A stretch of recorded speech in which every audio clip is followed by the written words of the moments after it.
It's right here. This is all right here. Okay.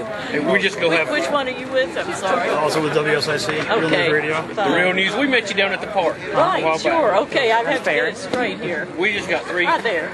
We're questions just going for to do a you. little interview here. Okay. The people of North Carolina overwhelmingly. Okay, so I'm looking at you now. Okay. The people of North Carolina overwhelmingly opposed the bailout, and you voted to reflect the opinions of the citizens. What do we need to do to get our economy back on track? Okay, and that was my view to begin with. You have to make up your own mind on these issues. And I felt that $700 billion and another $150 billion added on top of it in order to, sweeten it enough for the House to pass it was the wrong thing. Now, what we should do, and I talked to bankers all across North Carolina about this, John Allison of BBT, for example, what we could do is to give an immediate tax credit for and a significant tax credit for buying a home. We could do the loan guarantee program. And I think now what they've done is this most recent twist on it to buy equity in the banks, hopefully will be focused on Main Street, whereas this big plan was Wall Street. And frankly, I think it could be a conflict of interest for a person from Wall Street to be making tens of thousands of decisions that affect bailing out Wall Street. So, I had a lot of problems with that. It was done very quickly. And so now I think what we need to do is make sure that we're helping people on Main Street so that they can get credit, and the government would be guaranteeing the interbank loans.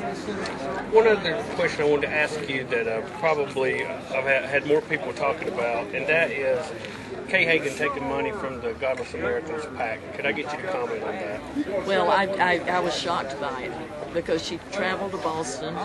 She went to the home of the founder of this Godless Americans PAC, and she received money from them. And frankly, their agenda includes, taking out the words in the Pledge of Allegiance, in God we trust, off the money. Also, judges who would make law from the bench rather than interpreting the Constitution and the laws.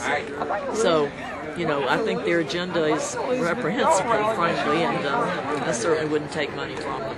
I got one other question for you, and that is our liberal newspaper here in town put this on the front page today, and I just thought I'd show it to you and get your comment on it.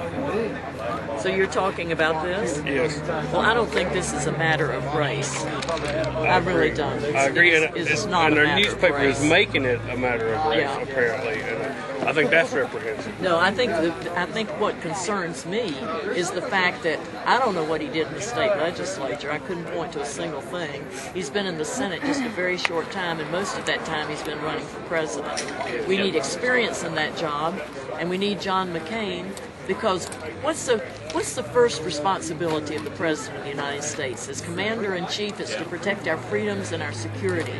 No one in the Senate, no one has more experience than John McCain. I've served with him on the Armed Services Committee.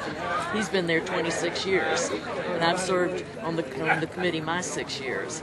And he was the one who kept urging that we put the forces in to make a difference in Iraq, because the Bush administration had made a lot of mistakes early on. And indeed, I'm cautiously optimistic in what's happened in Iraq. Al Anbar province has turned around. You wouldn't have thought a year ago that would be possible. So, but John McCain, from his own experience, his family's experience, and his 26 years on the Armed Services Committee, is ready to be Commander-in-Chief when we're in a time of war. Thank you. Thank you very much. You bet. Did you get what you needed?